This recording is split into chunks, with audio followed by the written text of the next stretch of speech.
Egyptian society. To control Egypt, pharaohs needed the loyalty and labor of the people. Egypt's social order provided both. Egyptian society was shaped like a pyramid.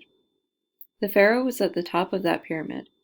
Egyptians believed that gods controlled everything. The pharaoh controlled Egypt, so people saw him as a god king who deserved loyalty.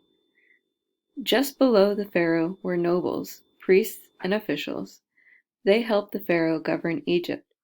So did scribes, who kept records for its bureaucracy.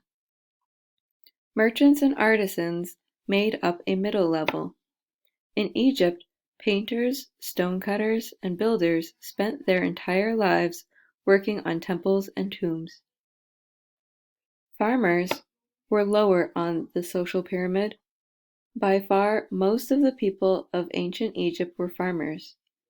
During the growing season, farmers raised Egypt's food. For the rest of the year, many worked as laborers on the pharaoh's building projects. Most did so willingly out of religious devotion. They believed that if they helped the god king, they would be rewarded after death. Slaves were at the bottom of the social pyramid.